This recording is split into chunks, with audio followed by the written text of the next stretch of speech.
en base de datos, ¿sí? La seguridad que incluye el capítulo todo lo que tenga que ver privacidad, las amenazas, los mecanismos y lo que tiene que ver con autenticación. En cuanto a eso, podemos decir que los motores de base de datos, todos los motores de base de datos, traen mínimamente algún mecanismo o algún sistema de seguridad, ya sea por permisos, ¿sí? Ya sea por perfiles, ya sea por roles, pero están, ¿de acuerdo? Esto también tiene que ver con el diseño de la base de datos, porque nosotros cuando diseñamos nuestro modelo de datos, tenemos que contemplar todo lo que es el acceso a ellos. Y para ello, ¿sí? Conservar la privacidad y tratar de que no sean accedidos o de manera indebida, o por gente que no deba, o de manera indebida, ¿no? Bien. ¿Qué podemos decir? Lo que acabo de decir, que todo lo que tenga que ver con los mecanismos que nos permiten a nosotros proteger nuestra base de datos, ¿no? Ya sea de manera intencional o accidental, porque muchas veces nosotros decimos, bueno, no contemplamos que alguna persona accidentalmente, si le dejamos abierta la puerta, pueda hacer algún daño y ni siquiera se da cuenta, ni siquiera sabe. Recordemos que los usuarios finales no tienen por qué saberlo, ¿sí? Entonces, muchas veces hay mala intención y otras veces son directamente sin intención o por algún accidente, de manera accidental que se hacen las cosas, por ejemplo, borrar un dato, ¿sí? Si yo a un usuario final le dejo la pantalla, le dejo el perfil o el permiso para que borre los datos, y bueno, si él lo tiene el permiso, lo puede hacer, ya sea de manera intencional o por algún error, pero lo puede hacer, y eso es lo que nosotros tenemos que evitar. ¿De acuerdo? Bien. También cuando hablamos de seguridad, no solamente hablamos de la seguridad de los datos que están almacenados, o sea, del contenido de la base de datos, ¿no? También podemos tener, por ejemplo, ¿sí? Pérdida de integridad, pérdida de disponibilidad, ¿sí? Porque también podemos tener, qué sé yo, algún ataque que, no sé si ustedes han escuchado hablar de inyección de SQL, ¿sí? Entonces, SQL Injector o de, qué sé yo, algún ataque a un puerto, al puerto que usa la base de datos, que lo están atacando y prácticamente se bloquea, ¿sí? Entonces, pueden pasar esas cosas, ¿no? No solamente hablamos de los datos que tenemos mencionados, sino también puede pasar incluso con la misma red.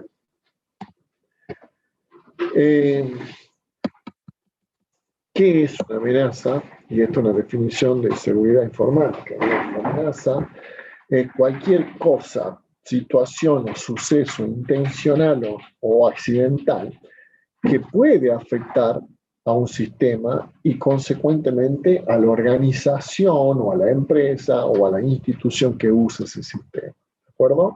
Se refleja o se repercute directamente en la organización. ¿De acuerdo? Entonces, la amenaza es cualquier situación o suceso intencional o accidental que puede afectar adversamente a un sistema o puede afectar al sistema y por consiguiente a la organización, ¿no? Bien, algunas de esas amenazas, robo y fraude, no solo abarca el entorno de la base de datos, sino a toda la organización, ¿sí? Qué sé yo, cuando pasan estas cosas, o depende del tipo de sistema que tenemos, ¿sí? Suelen, las personas inescrupulosas, así, las personas que se dedican a hacer el robo de información o algún fraude con esa información, fíjense que ahora con este tema de la pandemia han salido un montón de casos de gente que la llaman del banco, pidiéndole los datos porque le van a acreditar no sé qué cosa, o incluso hoy salió algo de Mercado Libre, no sé si lo vieron, que todos son fraudes y son de alguna forma engaños, el sistema de phishing dentro de lo que es el envío por mail, que también se hace. Imagínense ustedes, yo el otro día hablaba con una abuelita que ella hacía todo su trámite de PAMI por internet, o sea, y mandaba el mail y llamaba al 0800 y porque no podía entrar al mail o porque no le andaba la cuenta que había creado en el PAMI, o sea,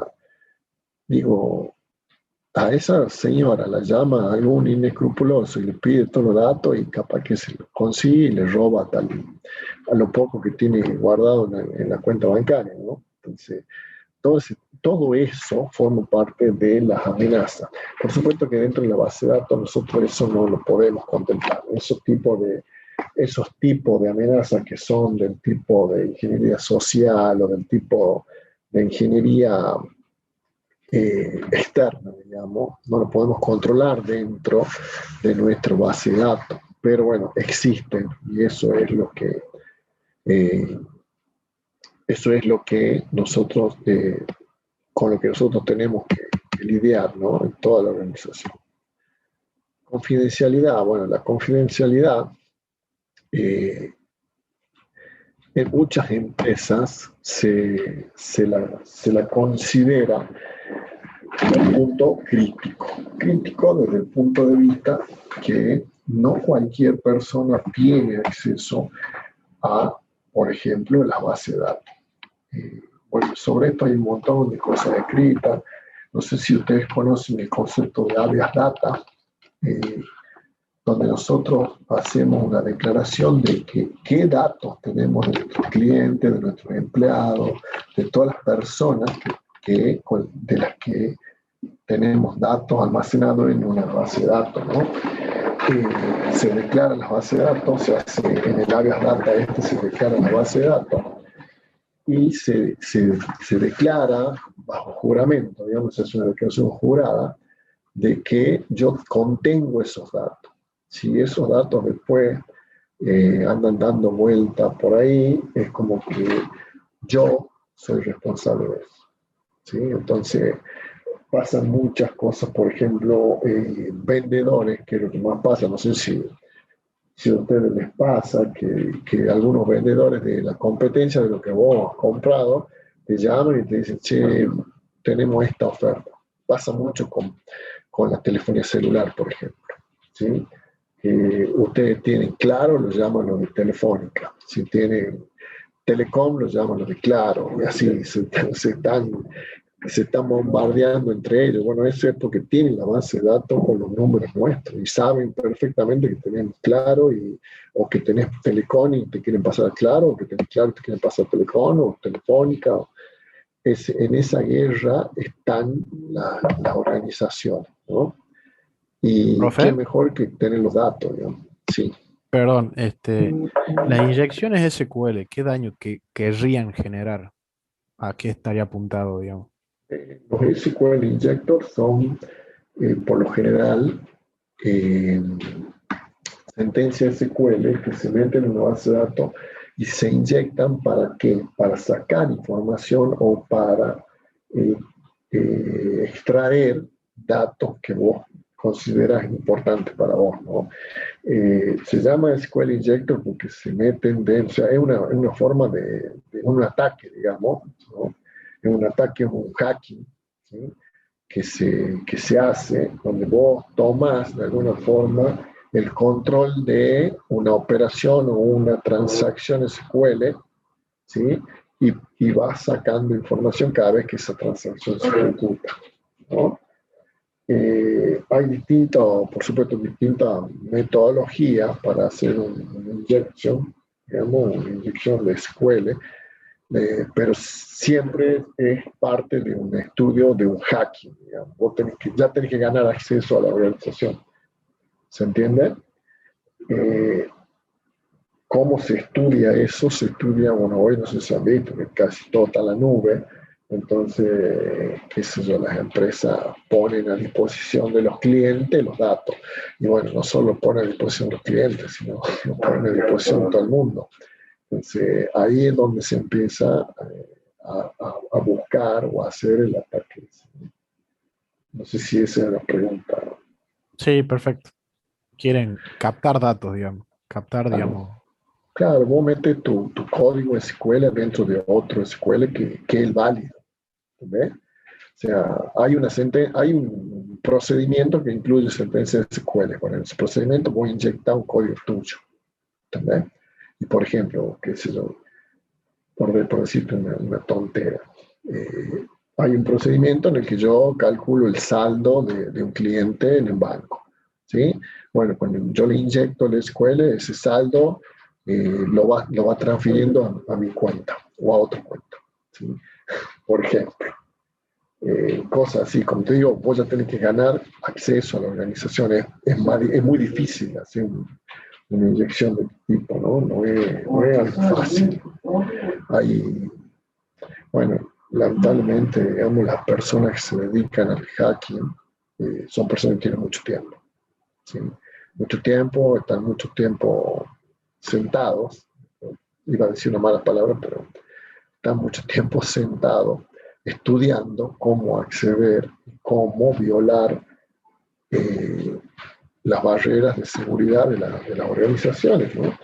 En España, yo sigo, yo sigo un hacker ético, ¿sí? Que se llama Chema Alonso. Chema es el apodo, por supuesto. Ah, sí, es youtuber, sí. Sí está. Bueno, algo de tiene un poco de todo. Yo tuve la suerte de conocerlo en Buenos Aires y vino a dar una charla una vez. Bueno, el Chema Alonso le hizo un hacking a Telefónica. Imagínense, Telefónica es lo más grande que hay en España, ¿no? El Chema le hizo un hacking a Telefónica y le entregó el informe completo de qué es lo que había hecho. ¿Qué hizo Telefónica? Lo denunció, lo mandó preso, ¿qué hizo Telefónica? Ah, contrato. Sí, Telefónica le puso una fundación, que creo que lleva el nombre incluso del Chema, una fundación de investigación sobre hacking, ¿sí? Sobre hacking ético.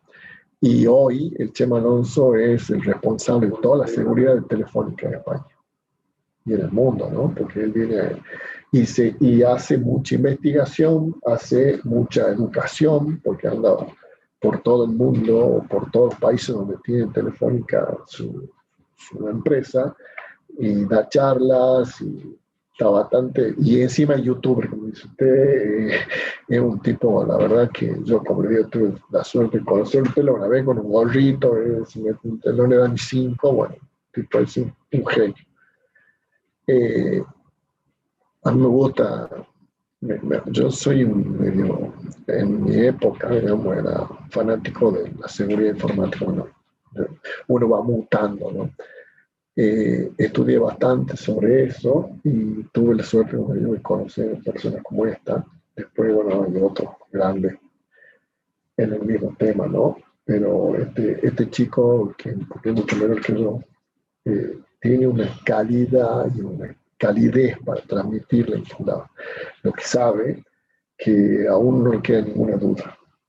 ¿Sí?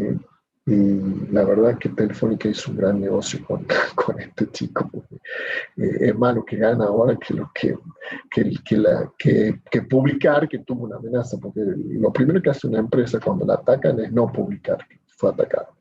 O sea, es como, imagínense ustedes, Telefónica fue atacada, fue hackeada. ¿Qué Y pueden estaría decir? comentando que tiene una vulnerabilidad. Exactamente. Entonces, que se dice es, somos vulnerables, somos atacables. Entonces, nadie comenta eso directamente. ¿Sabe qué hacen alguna empresa? Desconectan cables de red hasta que encuentran el problema. Directamente salen de línea por un tiempo hasta que encuentran el problema. Eso le pasó a Telecom acá también hace como 10 años y se ha puesto fuera de línea, no queda otra. Eh, la verdad que, pero nunca aceptan que han sido atacados. porque te da vulnerabilidad, te quedas como vulnerable. Bueno, Telefónica lo hizo, aceptó que esta persona le había hackeado, le presentó un informe y lo contrató. ¿Sí? Profesor, ¿y hay alguna forma de saber que alguien sobrepasó la vulnerabilidad de nuestra base de datos? Dentro de la base de datos es la más difícil de saber, ¿sí? Es lo más complicado de saber. Porque imagínense ustedes que una base de datos la administra un administrador de base de datos, un DBA. ¿Sí? Ese DBA tiene el mapa general de la base de datos. ¿De acuerdo? ¿Me siguen hasta ahí? ¿Sí? Pero los desarrolladores que están constantemente haciendo el desarrollo sobre ese modelo de datos y cambian cosas, piden cambios. Si nosotros fuéramos reordenados, solamente el DBA debería tocar eso, pero no es así. Desarrolladores que meten código en la base de datos, que meten procedimientos almacenados dentro de la base de datos, entonces es casi imposible para un DBA llevar el control de eso. Es casi imposible. No he conocido o no he visto, sé que hay muchos estudios sobre eso, algunos mecanismos automáticos de detección, no los conozco. Pero sé que eso es lo que se venía, digamos. La verdad es que hoy no sé, estoy fuera de... Te mentiría si te digo que hoy existe o que no existe todavía. Sé que había una línea de investigación sobre eso, no sé si fue terminada, no sé si la terminaron, no sé si alguna de las compañías grandes como Oracle logró hacerlo, la verdad que no lo sé. Lo más probable es que salga del lado de Microsoft, ¿no? Microsoft pone mucha plata en eso, investigación, imagínense que Microsoft es la empresa más con más intentos de hackeo que en el mundo. Todos quieren hackear Microsoft. ¿Y usted ha visto alguna vez que dice que hackearon, que lo hackearon a Microsoft? ¿Alguien ha visto alguna noticia de eso? Son todos rumores, ¿no? Nadie dice. Por ejemplo, WhatsApp, ahora que es de Microsoft, todos dicen, sí, se ha caído WhatsApp o lo han hackeado, pero nadie sabe. ¿Sí? Hablamos porque escuchamos. O porque decimos se ha caído, debe ser que lo hackeaban, no sabemos. O sea, en ese sentido, como le digo, es muy difícil, lo más difícil de detectar, porque bueno, si vos te hackeas un sistema operativo, vos corres un par de comandos y te das cuenta de cuál es el puerto que está más ocupado, ¿verdad? O si tu interfaz de red o tu IP empieza a andar lento, deja de responder, no te das cuenta rápidamente, corres un comando y viendo cuál es la carga que tiene esa placa de red, esa interfaz de red. Pero una base de datos, ¿cómo sabe que tiene inyectado algo? No sabe. Incluso la misma gente que está adentro lo puede hacer y vos nunca te lo enterás. ¿Sí? ¿Se dan cuenta? Es bien difícil. Bien, sigamos. Atacamos, me siguen atacando, ¿no? Sí. Antes que siga yo, ¿alguna otra pregunta? ¿O estamos bien ahí, canto con lo que le respondí? ¿O? Sí, gracias. Última pregunta. ¿Y es una buena práctica hacer ingeniería inversa para ver si se puede hacer inyección SQL a la base de datos o no? Es que no son compatibles las dos acciones. Digamos, vos me decís ingeniería inversa, ¿verdad? ¿Qué estás haciendo con la ingeniería inversa? Estás modelando tu base de datos, digamos, ¿verdad? ¿A eso te referís o a qué te referís con ingeniería inversa? Lo que me refiero es, hacer la base de datos y de ahí hacerle yo mismo una inyección SQL para ver si es vulnerable o no. Ah, bueno, no. Vos lo podés hacer, ¿sí? Pero vos estás adentro, vos sí lo vas a poder hacer. Digamos, es como que vos estás autorizado para hacerlo, ¿me entiendes lo que te digo? O sea, no vas a encontrar la vulnerabilidad ahí. Sí podés hacer rutinas de prueba, se hace eso, ¿no? Se hace mucho. Se hacen rutinas de prueba, se se hacen pruebas de integridad, se hacen pruebas de vulnerabilidad, se hacen un montón de esas cosas, ¿sí? Pero o sea, estando desde adentro, vos no sabes nunca cuándo cómo se va a comportar lo que vos estás haciendo desde afuera. Sí podés simular un par de casos, pero nunca, nunca vas a ver realmente cuando esa infiltración, digamos, esa inyección se haga, ¿sí? Por eso digo, vos ya, cuando te han hecho eso, ya han ganado acceso. Si vos estás dentro de la organización, y es como que vos lo podés hacer, vos podés ejecutar los códigos que vos quieras, pero no hay mecanismo que te diga que lo que vos estás haciendo es lo mismo que lo podés evitar. ¿Entendés? ¿Se entiende lo que le digo? No. Sí, sí, sí, se entiende. Gracias. Claro, por lo general, son errores a nivel de validación, a nivel o sea, sobre la base de datos, ¿no? Sobre las inyecciones de la base de datos son errores a ese nivel, digamos.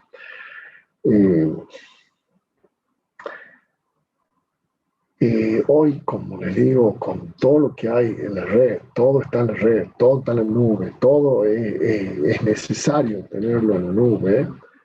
Y bueno, es como que más vulnerable todavía, ¿no? Porque está, como decimos nosotros, yo pongo mi base de datos a disposición del cliente, pero no solo pongo a disposición del cliente, ¿sí? Es complicado, digamos. Es difícil hacerlo al SQL Injection, ¿sí? Es difícil, pero cuando se gana, cuando yo hablo de ganar, ¿sí? Significa que ya accedí, ¿no? Ganar acceso cuando se gana a una compañía y adentro ya el mundo es distinto, ya juega de local, digamos. Ahora, entrar es lo difícil. Y muchas veces se entra de la manera más tonta posible. Por ejemplo, lo que recién decía yo si a un usuario final que usa en mesa de entrada al sistema, le permito que borre los datos de un cliente o que me haga una validación de la cuenta de un cliente. Y bueno, esa persona, alguien llama por teléfono y sí, sabe que soy el servicio técnico de la base de datos, necesito que me pases tu usuario y tu clave, porque estamos haciendo una reorganización en todos los usuarios y ahora te vamos a dar otros permisos. Los usuarios animal le entregan todo. Si es eso, el día que ustedes tengan la oportunidad de probarlo, pruébenlo. Es re fácil. Digamos, eso, bueno, en los cursos de seguridad se hacen esas prácticas, no está bueno, porque vos llamás a cualquier de ellos, cuando hacen los cursos de seguridad, te dicen, a ver, vamos a hacer ingeniería social a tal empresa. Y vos tenés que encargarte de ver, hasta que conseguís quién trabaja ahí, hasta que empezás a ver, te dan una semana para que vos hagas tu ingeniería social.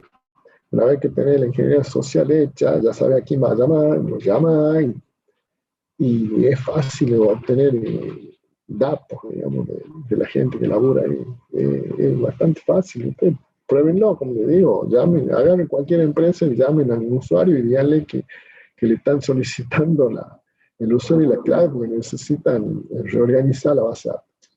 Algo. Y les aseguro que le entreguen el usuario y la clave sin preguntarle quién son. Eso no. Por supuesto, una organización es medianamente grande, ¿no? Qué sé yo, en el kiosco de mi hermano no voy a hacer eso, son dos los que laburan. ¿Se entiende? Bien. Sigamos. Es bastante interesante la seguridad. La seguridad es muy interesante, es muy lindo. Se aprende un montón porque para hacer seguridad tenés que saber sistema operativo, tenés que saber de redes, tenés que saber base de datos, tenés que saber todo. ¿Sí? Tenés que saber de normas, tenés que saber. Es apasionante, digamos. Sí, profesor, disculpe, sí, por ejemplo, ¿usted sabe por qué, hablando de tema de sistema operativo, que tiene que ver todo con todo, digamos, usted sabe por qué los mayores hackers, digamos, los hackers finalmente cuando hacen diferentes tipos de hackeo, diferentes tipos de ataque informático, utilizan los sistemas operativos de Linux, las diferentes versiones, digamos, de Linux, Unix, Ubuntu, ¿Por qué siempre lo hacen con sistema operativo como Unix, digamos? Es una cultura, digamos. Yo te diría que, a ver, el Windows, ¿sí? Por dentro, no hay ni más ni menos que un Ubuntu por dentro, ¿sí? Para dar dos ejemplos claros, ¿sí? Si vos conocés los comandos, ¿sí? Por ejemplo, no sé si ustedes usan las líneas de comando, el PowerShell de Windows, en Windows se llama PowerShell. Si usás la línea de comando de Windows y usás la línea de comando, todo lo que vos haces en Windows de manera gráfica lo podés hacer con líneas de comando, ¿sí? Muchas veces vos metés la línea de comando y te abre la pantalla gráfica porque eso ya está embebido en Windows, pero hay comandos que ustedes ni se imaginan que se pueden ejecutar en Windows y que hacen cosas que son a muy bajo nivel. Bueno, la cultura del hacker es justamente hacer cosas a bajo nivel, hacer cosas con línea de comando. La cultura, no conozco hackers que usen, o personas que estudien seguridad que usen solo Windows, a menos que sea para el escritorio, para trabajar, para dar clase para escribir algo, ¿sí? El que investiga, el que hace investigación y hace hacking, usa siempre sistemas operativos, digamos, de bajo nivel. En este caso, no vamos a decir que son de muy bajo nivel, pero Unix, por ejemplo, un sistema operativo escrito en C. O sea, si yo para entender Unix, y bueno, tengo que aprender C, ¿sí? Linux es un Minix de Unix. O sea, Unix se llamaba, el sistema operativo Unix, un sistema operativo de Santa Cruz Corporation, que era una empresa famosa hace 30 años, es la creadora o la que mantenía el sistema operativo Unix. Después vino un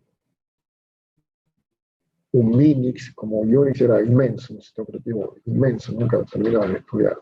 Después vino alguien y sacó Minix. El Minix era un Unix chico, ¿sí? Y después Linus Torvald agarró ese Minix e hizo el Linux, ¿sí? ¿Por qué? Porque le puso la LI de Lilo, que es un escrito, una forma de un arranque que usaban para hacer arrancar tanto en un sistema operativo como en otro, o setear el sistema operativo cuando arrancaba. Bueno, todo es parte de la historia. Digamos, hoy Linux tiene, no sé, 120 distribuciones, 120 versiones de Linux. O sea, sí. es como que ya está todo desvirtuado, ¿sí? En esa época veo en Unix, yo empecé a trabajar con Unix en el año 93 y era apasionante, la verdad, y tuve que estudiar C para aprender Unix. O sea, claro. no había forma y no había entorno gráfico. Después Santa Cruz Operation en el año 2000 aproximadamente sacó una interfaz gráfica que era horrible, pero interfaz gráfica al fin. Y hacías cosas, algunas cositas, por ejemplo, los backups los mandaban en interfaz gráfica. Pero era más fácil para mí escribir la línea de comando del backup, o sea, para que ustedes se den una idea. En la línea de comando de, no sé, como 300 palabras para ejecutar el backup y la escribía de memoria. Era todo bastante artesanal, pero muy seguro. Bueno, a eso quiero llegar. Que lo otro es que los sistemas operativos de ese tipo, de bajo nivel, llamémosle de bajo nivel, ¿sí? Son mucho más seguros. No tienen agujeros, ¿sí? Exacto. Sí. Ahí está la ventaja. Sí. Sí. Yo creo que no, o sea, no tienen casi vulnerabilidades y creo que casi no le entran virus. O sea, creo que no le entra, por ejemplo, a un Linux no le entra ningún virus. Creo que no es vulnerable a los virus. Bueno, en la comunidad no se van a meter virus, digamos. O sea, es una comunidad. Es una comunidad que crece, el software libre, la comunidad del software libre, sí. la comunidad de compartir cosas, ¿sí? Y la verdad que son, como digo, hay gente muy buena, hay gente que realmente le hace honor al software libre. Y hay gente que no, digamos, que no hacen hacking ético o que usan esos conocimientos, porque yo les aseguro que ningún hacker es medio pelo, digamos, todos son genios. ¿Sí? Sí, seguro. Sí, seguro. Todos son genios porque para llegar a hacer eso estudian mucho, estudian 9, 10 horas por día, Sí. solamente haciendo eso. O sea, ¿Eh? es increíble Sí. lo que... Si esos tipos estudiaran para hacer vacunas, ya tendríamos la vacuna del SIDA hace rato, ya no habría cáncer que se resista, porque realmente son apasionados por lo que hacen. Bueno, son etapas también, son edades, por ahí hay edades y hay regiones en el mundo donde vos vivís de otra manera, digamos, no como acá, que para vivir medianamente bien tenés que laburar 12 horas. ¿Entendés? Entonces hay lugares como en España donde se laburan 5 horas por día y Claro. mira todo el tiempo que queda para estudiar, para hacer lo que vos quieras. Exactamente, otro nivel, digamos. Otro Otro nivel y otro, nivel, ¿no? sí, Otra otro nivel de cultura vida. también. Sí, Sí. seguro. Así que Seguro. bueno, estamos lejos, digamos. Nosotros quisiéramos ser hackers, nos morimos de hambre. Sí. O sos hacker o te encuentran un día así como esqueletos dentro de la computadora. Miren, no sé si han visto el chino ese que hasta no sé cuántos días dentro de la computadora no comía, no tomaba agua, nada, y se quedó muerto ahí. O sea, cosas que pasan solamente en esta profesión, la verdad que yo no me imagino, qué sé yo, a un contador, a un psicólogo, a un médico muriéndose ahí frente al laburo, ¿no? Y en cambio los tipos que hacen esto se rayan, terminan haciendo locura. Es increíble. Pero bueno, es apasionante también. Sí, es apasionante. Mi Sí, compañero, un compañero mío decía, esta es una carrera para locos, decía. Yo creo que un poco que tenía un poco de razón. sí, bueno, yo conozco ingenieros del sistema que son jefes de recursos humanos. ¿Entendés? Conozco otros que son jefes de procesos. Conozco Claro. otros que son gerentes de planta, o sea, de una planta industrial, ¿no? O sea, Sí, la sí, verdad sí. que la verdad que tenemos para todo, digamos, no es que solamente es para loco la carrera, no. Hay para todo, digamos. Seguro. La verdad que mucha gente he visto desde sistema, digamos, se dedica mucho a lo que es auditoría, Sí, mucho a la parte de proceso y gente que también conozco que es el sistema y que es gerente de recursos humanos, por ejemplo. O sea, yo sí. creo que está más en uno que a qué te quieres dedicar que la carrera, digamos, la carrera en sí. Como yo le digo a ustedes de acá no van a salir ni administradores de base de datos, ni programadores, nos equivocamos si pensamos eso. Ustedes de acá van a llevar una orientación de toda la carrera, estoy hablando, ¿no? Cuando salgan con el titulito bajo el brazo de acá, van a decir, ¿y ahora qué? Bueno, ahora tengo que estudiar. Sí, claro, porque si no va a servir de nada. Ahora tengo que validar el título. Como digo yo. Ahora una vez que sale en la calle hay que validarlo el título. Hay que decir, soy ingeniero, bueno, y para eso te obliga a tener que estudiar realmente lo que hay que estudiar y no lo que por obligación tenemos que cursar.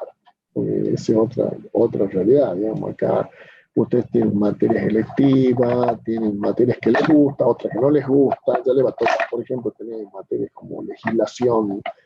Nosotros éramos legislación del trabajo. Materias que vos decís, ¿para qué me sirve esto? Bueno, ya vas a ver cómo te sirve, porque realmente no dimensionamos, cuando estamos estudiando, no dimensionamos lo mucho que nos sirve cada una de las materias que estudiamos. Realmente no somos conscientes hasta que nos toca de cerca. ¿Sí? Bueno, seguimos. Bien, en cuanto a pérdida de privacidad, ¿sí? La privacidad de los datos, en cuanto a la privacidad de datos de personas, de la organización, ¿sí? Datos que de alguna forma, como decía yo recién, se hacen declaraciones juradas de los datos que yo tengo y que no debo exponer. No sé si han visto también cuando ustedes van a hacer un trámite en un banco y le dicen que firmen una declaración de persona expuesta políticamente. No sé si le ha tocado eso. Ahí, digamos, los bancos tienen también los bancos son los que más trabajan sobre esto, ¿no? Sobre las normas, la seguridad, la legalidad de las cosas. Entonces, vos tenés que firmar una declaración jurada de que no sos una persona expuestamente política para que te den un plazo fijo, para que haga un plazo fijo, por ejemplo, o para una cuenta. Ahora, si vos sos expuestamente político, te dan otro tratamiento. Para eso es, digamos, no es que no te dan nada, sino que te dan otro tratamiento.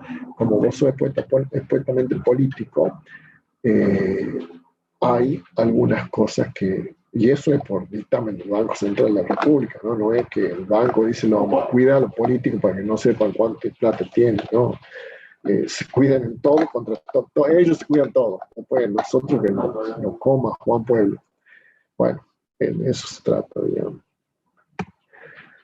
Pérdida de integridad, y acá es cuando esto puede ser muy accidental también, ¿no? Que hay datos inválidos, datos que se han cargado mal y que nosotros no hemos previsto se controla en el momento de la carga del dato. Por lo general, la mayoría de las bases de datos, cuando recién se diseñan, se crean, es como que hacemos una importación de datos o hacemos una carga masiva de datos, ¿no? Entonces, por ahí es el afán de hacer esa carga masiva, esa migración de datos, no contemplamos o no validamos correctamente todo y aparecen algunos problemas de integridad, pérdida de integridad, ¿no? Bien, disponibilidad. La pérdida de disponibilidad es cuando nosotros queremos acceder a los datos, ¿sí? Y no están accesibles. Esa es la pérdida de disponibilidad, ¿no? Tanto los datos como el sistema, ya sea el sistema por una caída del sistema operativo, una caída de red, una caída del puerto de la base de datos, una caída de... ¿Se entiende? ¿Sí? Yo siempre cuento la historia esta. Acá en Tucumán había una empresa citrícola que tenía, digamos, los sistemas re viejos, ¿no? Hoy están muy modernos, por supuesto, las empresas citrícolas han tenido un salto grandísimo en cuanto a lo económico. En esta época hacían los backups de noche porque no les daba la ventana de backup. O sea, no les daba el tiempo para copiar las 3 cintas que tenían que guardar en cinta los datos. Y la backup tenían que hacer diariamente. Entonces, ¿qué se hacía? Se pagaba una persona para que vaya solamente a hacer el backup. Entraba esa persona a las 10 de la noche y salía a las 6 de la mañana. O sea, un turno completo de esa persona. Se pagaba a una persona para que haga los backups nada más. Y esa persona iba a laburar todas las noches haciendo el backup. Sábado, domingo. Para el backup no hay feriado.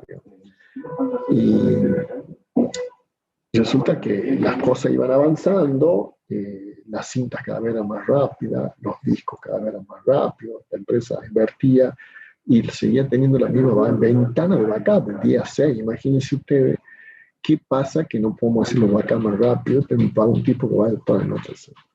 ¿Sí?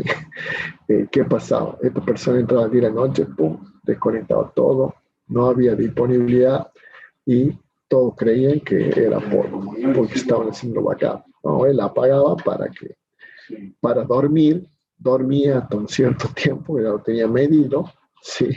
Y cuando se despertaba, pum, ponía hacia el backup, hacía un par de horas, pum, a las 6, marcaba, chao, hasta luego. Listo.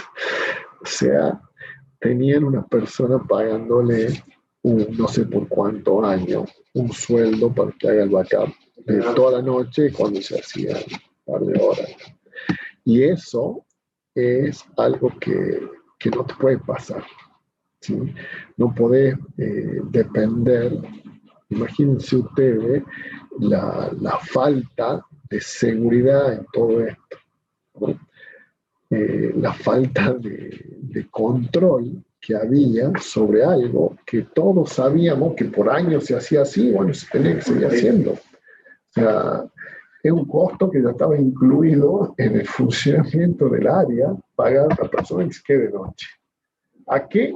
Nadie sabía, porque nadie sabía hasta que alguien lo descubrió. O sea, estas cosas que yo les cuento pasan a diario y en muchas organizaciones grandes, ¿sí? Grandes como IBM, empresas enormes, ¿sí? Que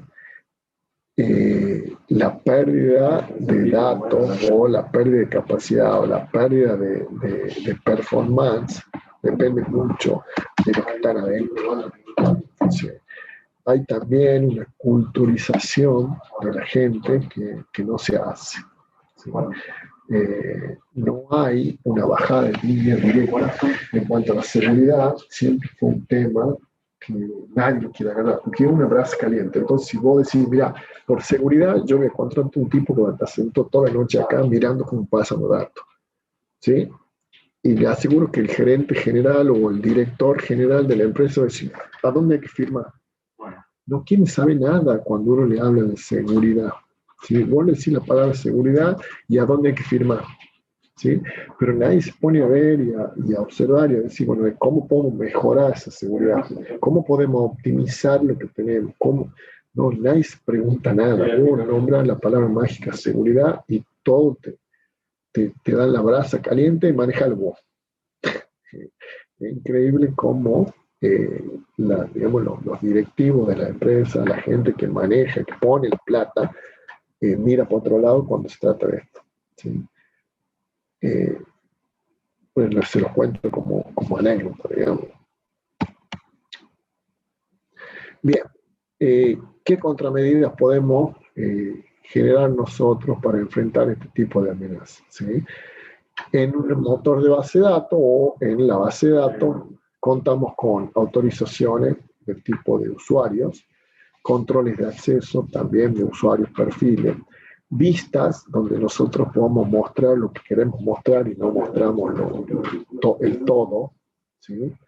Bueno, backup y restore, copia de seguridad y recuperación. Bueno, la integridad, que es lo que decía que nosotros tenemos que contemplar, la integridad en cuanto a la validación de las cosas que estamos recibiendo, cifrado, que es algo que ya la mayoría de las bases de datos manejan. Antes esto era una cosa artesanal que había que hacer para que nadie lea, por ejemplo, las conversaciones del usuario. Hoy todas las bases de datos traen ya un sistema de cifrado donde no pones la clave y ya no son visibles ni siquiera los datos en la base de datos, ¿no? Y RAID, que hemos visto en las primeras clases, arreglos redundantes en disco, ¿no? Después hay un montón de cosas más que podríamos ver a nivel de sistema operativo, a nivel de red y todo lo demás que acá no lo estamos nombrando. Bien, ¿qué es la autorización? Le damos un derecho o le concedemos un privilegio a un usuario para hacer legítimamente algo en el sistema, ¿sí? O en alguna parte del sistema. ¿Estamos? El proceso de autorización implica que estamos autenticando al usuario, ¿sí? O le estamos dando un privilegio para que ese usuario pueda hacer las cosas, ¿sí? Y la autenticación esta determina que ese usuario es quien dice ser. O sea, estoy autenticando. Hoy no sé si han visto que, por ejemplo, los bancos o no sé si alguno de ustedes usa Mercado Libre, tienen doble autenticación, ¿sí? O sea, vos entras por un lado, el Mercado Libre, el Mercado Pago, perdón. Vos entras por la aplicación y te manda, por ejemplo, un código por SMS al celular para que verifique si sos vos el que está tratando de acceder. ¿Me das cuenta? Sí. Qué sé yo, así también generación de tokens, ¿sí? Cuando yo quiero hacer una transferencia bancaria tengo que generar un token en el celular y ese token es un código que yo tengo que poner en la aplicación, aparte de que ya ingresé con un usuario clave, tengo que poner un código que me llega a un lugar donde yo quiero que llegue, por ejemplo, el celular. ¿De acuerdo? Bueno, eso tiene que ver con la autenticación. Los controles de acceso, ¿sí? Con la concesión y revocación de los privilegios. Bueno, lo que hemos dicho recién, que le permite al usuario crear o acceder a alguna parte de la base de datos. Solo pueden hacer un usuario que realmente lo necesita. Bueno, vean esa frase que es graciosa, digamos. Dice, desde el punto de vista de la seguridad, solo deben concederse privilegios a un usuario que realmente lo necesita.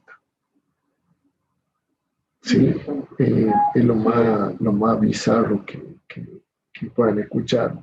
Parece bizarro, pero si lo ven, ¿quién determina que un usuario realmente necesita privilegio? Ahí está la clave, ¿sí?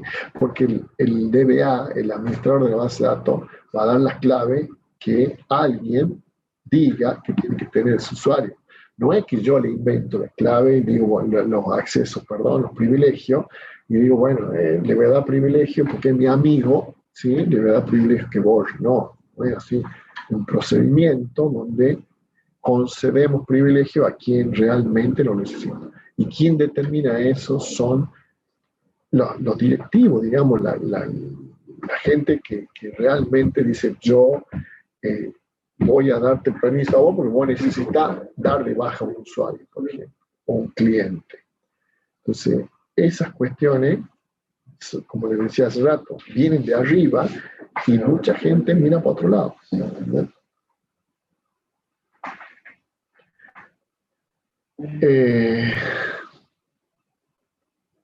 ¿Qué más? Vamos con esto. Bueno, control de acceso discrecional. Sí, esto es algo que ya lo van a ir viendo en algún momento cuando vayan metiendo mano en una base de datos, ¿no?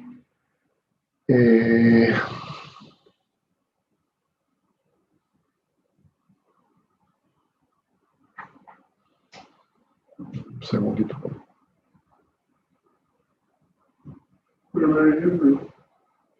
Un segundo, ¿no?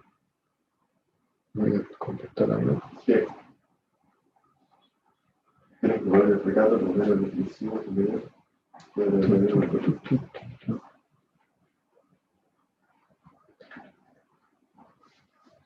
Bien. Bien, control de acceso discrecional, ¿sí? Se basa en el otorgamiento discrecional. O sea, yo le doy permiso por defecto a todo el mundo, ¿no? Esto no es bueno, tiene una gran, digamos, debilidad, que es que podemos darle permiso a alguien que no lo necesita. Por eso le decía, recordemos la frase anterior, solamente le vamos a dar a quien lo necesita. Bueno, alguien me tiene que definir a mí a quién le tengo que dar los accesos. Si yo lo hago discrecionalmente, y seguramente le voy a errar en algo y le voy a dar permiso a quien no corresponde, ¿sí? En SQL, los comandos que se usan para conceder y revocar permisos son esos, los comandos grant y revoke, que vamos a ver cómo es la sintaxis, ¿no? Bien, y por otro lado tenemos el control de acceso obligatorio, digamos, ¿no? Que esto ya se basa en políticas, ¿sí? Las cuales no pueden ser modificadas. Entonces, profe, disculpe, tenemos, se me cortó, no le escuché bien lo anterior. ¿Por qué pueden ser engañados los usuarios, como dice? Acá, una de las debilidades que tiene este control de acceso discrecional es que yo le otorgo discrecionalmente permiso, o por defecto le doy permiso a todo, ¿sí? Hay algunos, por ejemplo, el grant, el comando grant tiene una cláusula que es all, ¿sí? O una cláusula, un acceso de tipo público, ¿sí? Si yo hago eso, todo el mundo va a entrar, nadie se va a quejar, nadie me va a decir, che, vos sabés que no puedo entrar, te joden menos, ¿verdad? Pero la debilidad que tiene eso es que yo le estoy dando a los usuarios una herramienta que ni saben que la tienen, ¿entendés? Ah, claro. Entonces, un usuario puede ser engañado y entregar, digamos, datos confidenciales, porque yo le di a él acceso para que lo tenga. ¿Se entiende? Bien, cada objeto de la base de datos tiene, digamos, una clase, que es lo que decía recién, hay algunos que son públicos, otros son privados, ¿no? Y un nivel de autorización para cada una de esas clases. Y hay algunas reglas, existen reglas de lectura y escritura de los objetos por parte del usuario. Ya vamos a ver eso también. Creo que acá hay acá tenemos algo de eso. Bueno, la vista, lo que yo le decía en cuanto a las vistas, era uno de los temas que decíamos que podríamos usar para la seguridad. Entonces nosotros mostramos algo que físicamente no está, sino en una vista. Creamos una salida, una vista para el usuario y no le mostramos los datos completamente de esa tabla o relación, ¿no? Es lo que dice ahí. Entonces, bueno, el Create View, que lo hemos visto cuando hemos visto el Create Database, el Create Table. Bueno, las copias de seguridad, o sea, backup y restore, ¿no? Permite realizar una copia de toda la base de datos. Bueno, dependiendo de la organización y de la cantidad de información que se maneja diariamente, son los procesos o se crean procesos o procedimientos de copia de seguridad, ¿no? Muchas veces, bueno, existen copias de seguridad de manera total, o sea, yo todos los días puedo copiar completamente la base de datos, ¿sí? Bueno, eso funciona cuando la base de datos tiene 300 megas, 500 megas, cuando empieza a tener un tera la base de datos, y bueno, ya es medio complicado todo el día, hacer un backup de un tera, cuando ya la base de datos crece un poco más, ya imposible, ¿sí? Entonces empezamos a ver otro tipo de backup que ya no son del tipo completo o integral, sino empezamos a poner, bueno, incremental. Solamente vamos a backupear lo que se hizo hoy y le sumamos lo de ayer, ¿sí? Mañana le sumamos lo de hoy, más lo de mañana, así. Esos son los backups del tipo incremental. La mayoría de los sistemas operativos lo tienen, la mayoría de la base de datos lo tiene, ¿no? Bueno, los logs o registros, ¿sí? Son mecanismos que la mayoría de las bases de datos ya también tienen, ¿sí? Donde se almacenan los cambios que se realizan en la base de datos, ¿sí?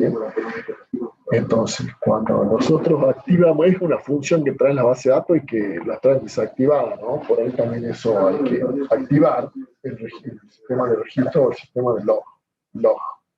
LOGS. El sistema de log, el sistema de registro permite que yo, por ejemplo, haga un backup incremental, ¿sí? Eso también se configura dentro de la base de datos, se configura el tamaño de los logs que voy a ir guardando. Entonces, esos logs de transacciones se van guardando y yo podría, por ejemplo, si la base de datos se cae, recuperar el backup que tengo de ayer más los logs de transacciones de hoy. Y puedo volver al último segundo que se realizó la transacción. Eso es fabuloso. Bueno, son mecanismos que usan la base de datos y que la mayoría hoy las tiene como una característica de base, digamos. No tengo antes que pagar si querías tener este tipo de características de base de datos. Bueno, hoy ya la traen como de base. Bien, y con respecto a las restricciones de integridad, de nuevo, lo que habíamos hablado al principio, que tratemos de validar, ¿sí? Todo lo que hacemos con cargas de datos, por lo general cargas de datos masivas, ¿no? O migraciones de otros datos. Se usa mucho la interacción entre Excel con las bases de datos, ¿no? Tanto hacia Excel o desde Excel hacia la base de datos. Hay mucha interacción, digamos, hay mucha, como les podría decir, interoperabilidad entre los datos en una planilla de cálculo con la base de datos. ¿Sí? La mayoría de los motores permiten hacer exportaciones a Excel y nos permite hacer importaciones también desde Excel a la base de datos. Porque, bueno, Excel tiene la característica de que podemos separar los campos por coma, por punto y coma. Bueno, eso es lo mismo que nosotros hacemos cuando importamos datos en una base de datos. CSV, que digamos. Bueno, el cifrado, como les decía, es un tipo de un mecanismo de encriptación para que podamos proteger los datos más confidenciales, ¿sí? Como por ejemplo las claves. Bueno, ¿en qué consiste, digamos, el cifrado, un cripto, o en qué consiste un criptosistema? ¿Sí? Tenemos un texto plano, aplicamos un algoritmo de cifrado con una clave de cifrado, tenemos nuestro texto cifrado y ahora nos llevamos a lo que queremos saber que tiene el texto ese, del otro lado lo queremos ver, ¿no? Entonces le aplicamos un algoritmo de descifrado, la clave para descifrar y retornamos el valor que teníamos del texto plano al principio. Bueno, este es un diagrama básico, un diagrama conceptual de criptosistema, ¿no? En base a esto tenemos un montón de alternativas. Bueno, el cifrado simétrico, que la misma clave se usa para descifrar y descifrar. El asimétrico, donde tenemos diferentes claves para el cifrado y descifrado, ¿no? Y hay un sistema de clave pública y clave privado, ¿sí? Que también lo podemos usar. O sea, hay una clave que es pública y después es pública porque la tengo yo y con quien comparto el cifrado, ¿sí? Y una privada que tengo yo y que tiene la otra persona para terminar o completar el proceso de criptocifrado. Bien. Y aquí los privilegios de SQL o la cláusula que usamos para aplicar privilegios en SQL, ¿no? La cláusula grant, por ejemplo.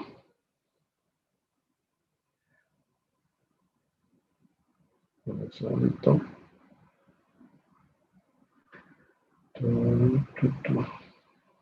La cláusula grant o grantear significa conceder privilegio, ¿no? La sintaxis es la siguiente, la palabra reservada grant, la lista de privilegios, que puede ser cualquiera de estas operaciones, fíjense, actualizar, insertar, borrar o seleccionar, ¿sí?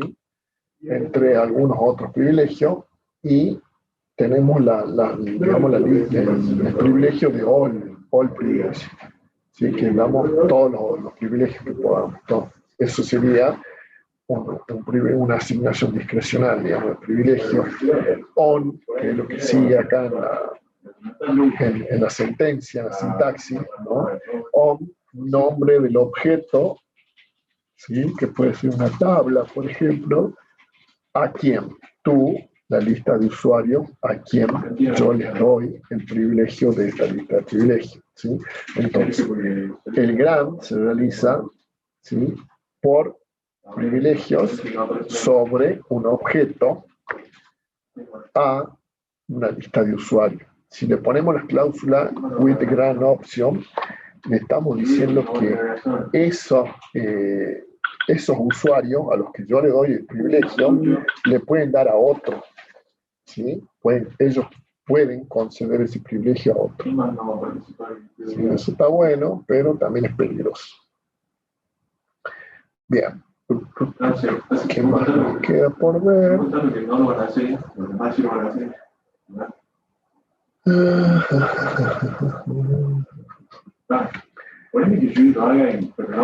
El rebook, vamos a bien, la cláusula, el nombre del objeto, sea una tabla, una vista o todo el dominio. La lista de usuarios, enumeramos uno por uno. Si ponemos public acá, autorizamos a todos los usuarios, ¿no? Presente y futuro. ¿Qué significa eso? Es muy complicado o es muy delicado poner acá to public, ¿sí? En la lista de usuarios podemos decir to public, ¿sí? Public significa que yo estoy diciendo es público. O sea, a todo el mundo y no solo a todos los que están creados hoy, sino cada usuario que se cree tiene, ya apenas fue creado, ya tiene acceso a estos objetos porque yo le di el permiso público. ¿Saben qué tal? Por eso dice presente y futuro. Bueno, la cláusula gran opción que le decía que el usuario a su vez puede transmitir o conceder esos permisos que tiene. La cláusula revoke que quita privilegios tiene una sintaxis similar, digamos, ¿no? Revoke, la lista de privilegios, on, nombre del objeto, from, la lista de usuarios. ¿A quién le voy a quitar los privilegios? ¿No? Y esto tiene algunas cláusulas como la cláusula gran option for y restrict cascade. Vamos a ver qué significa cada uno. La lista de privilegios, de nuevo, las operaciones que puedo hacer, ¿sí? El nombre del objeto, ya sea la tabla, la vista o un dominio, ¿sí? La lista de usuario, si ponemos public, también funciona acá. Y la cláusula gran option for permite que los privilegios pasados sean revocados de manera separada.